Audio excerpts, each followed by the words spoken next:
तीन दामाद की सास पार्ट 2। अब तक आपने सुना कि कावेरी जी अपनी तीनों बेटियों ईशा, मोहिनी और सुहाना की शादी तीन घर जमाई लड़कों के साथ करवा देती है।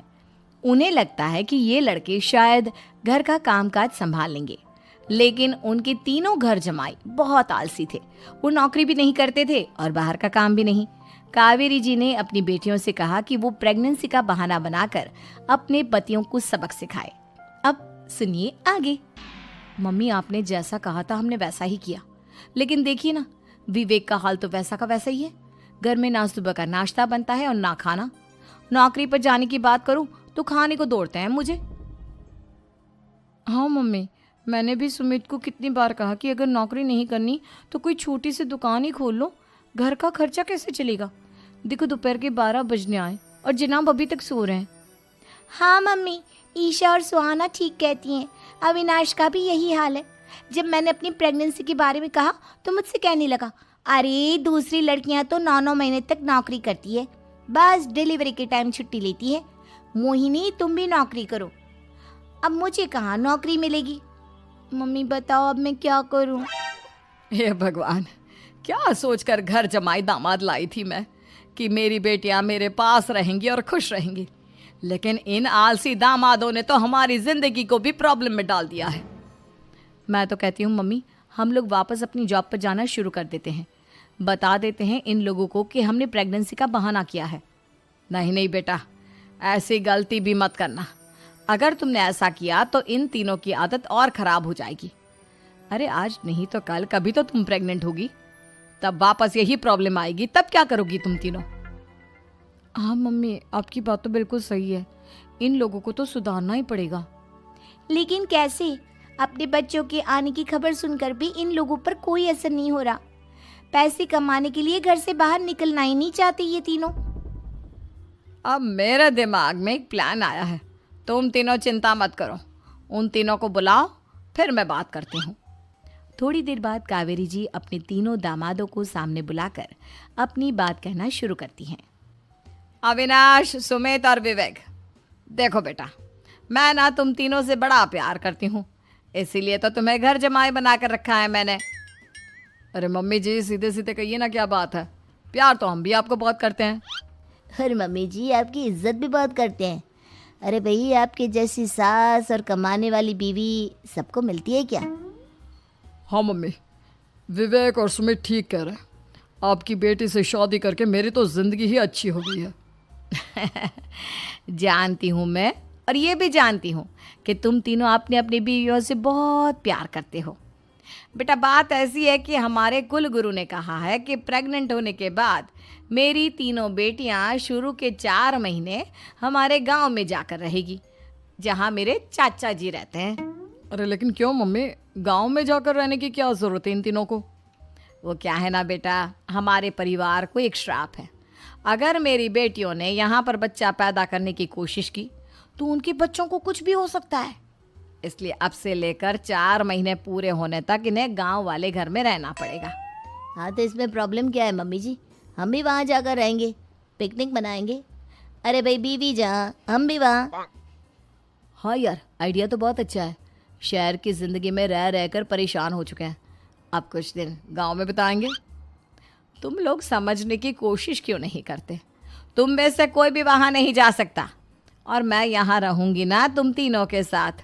4 महीने की तो बात है, उसके बाद ये तीनों ही लौट कर आ जाएंगी। ठीक है मम्मी जी, अब हमारे बच्चों का सवाल है तो ये तो करना ही पड़ेगा। कावेरी अपनी तीनों बेटियों को कुछ दिन के लिए घर से बाहर कहीं दूसरे शहर में रहने के लिए भेज देती है। कुछ दिनों के बाद, अरे मम्मी जी, बहुत दिन से पिज्ज़ा नहीं खाया, मंगवाइए ना। क्या बताऊं बेटा, पहले तो बेटियां खर्चा दे देती थी क्योंकि उनकी नौकरी थी, लेकिन अब तो मेरे पास पैसे ही नहीं बचे। थोड़े बहुत पैसे हैं जो बच्चों की डिलीवरी में काम आएंगे। लेकिन मम्मी जी, आपकी बेटियों को वापस आने में तो अभी बहुत वक्त बाकी है। वही सोच सोच कर परेशान हो रही हूँ। सोच रही हूँ कल से दूध भी बंद करवा देती हूँ। अब दूध वाले को देने के लिए पैसे भी तो नहीं है ना। अरे नहीं नहीं मम्मी जी, अगर दूध भी बंद करवा दोगी तो मुझे चाय कहाँ से मिलेगी, और चाय के बिना मैं तो मर ही जाऊंगा। क्या करूं बेटा, इसके अलावा हमारे पास कोई ऑप्शन नहीं है, मेरे पास पैसे ही नहीं बचे। इस तरह कावेरी जी धीरे धीरे अपने तीनों दामादों को पैसे देना बंद कर देती हैं और घर में खाने पीने की चीजें लाना भी बंद कर देती है। अब वो तीनों बुरी तरह से परेशान होने लगे थे और इसलिए एक दिन तीनों प्लान करके घर से बाहर निकलते हैं और बाजार में जाने के बाद यार अच्छा खाना खाए हुए कितने दिन हो गए, पता नहीं कब अच्छा खाना मिलेगा। हमारी बीवियों के जाने के बाद तो हमारी हालत भिखारियों जैसी हो गई है यार। कुछ भी हो, मुझे तो आज पिज्ज़ा खाना ही खाना है। जेब में 1 रुपया नहीं और पिज्जा खाएगा, कहाँ से आएंगे पैसे?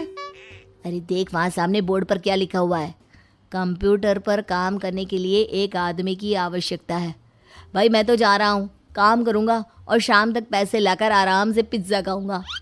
जा जा, तुझे कोई काम नहीं देने वाला, हम तो घर जा रहे हैं। चल भाई सुमित।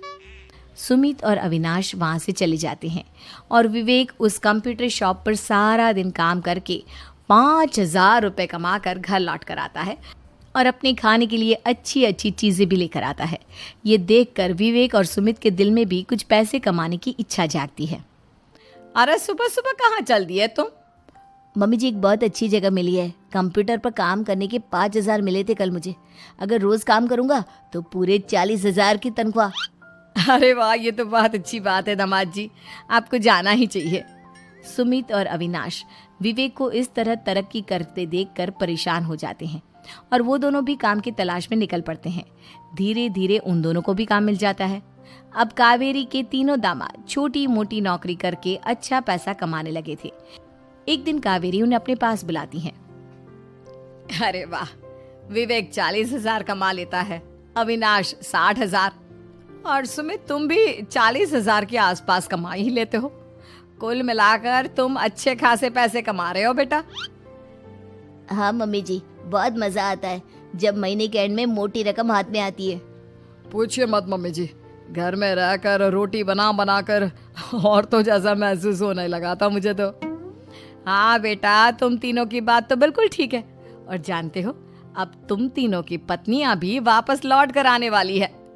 लेकिन मम्मी जी अभी तो उन्हें गए सिर्फ 2 महीने हुए हैं, आपने तो कहा था वो 4 महीने के बाद लौट कर आएंगी। ऐसा कुछ नहीं है बेटा, मैं सिर्फ तुम तीनों को सबक सिखाना चाहती थी कि आदमी घर में बैठकर बीवी की कमाई खाता हुआ अच्छा नहीं लगता। इस दुनिया में हर इंसान को मेहनत करनी चाहिए, काम करना चाहिए, चाहे वो औरत हो या आदमी, ताकि अपने परिवार को संभाल सके। कावेरी की बात सुनकर उन तीनों को अपनी गलती का एहसास होता है और कावेरी उन्हें सच बता देती है कि ईशा, सुहाना और मोहिनी शहर में ही कहीं दूसरी जगह रह रहे थे। शाम के वक्त उन तीनों की पत्नियां लौट कर आ जाती है और कावेरी जी का परिवार एक खुशहाल परिवार की तरह रहने लगता है।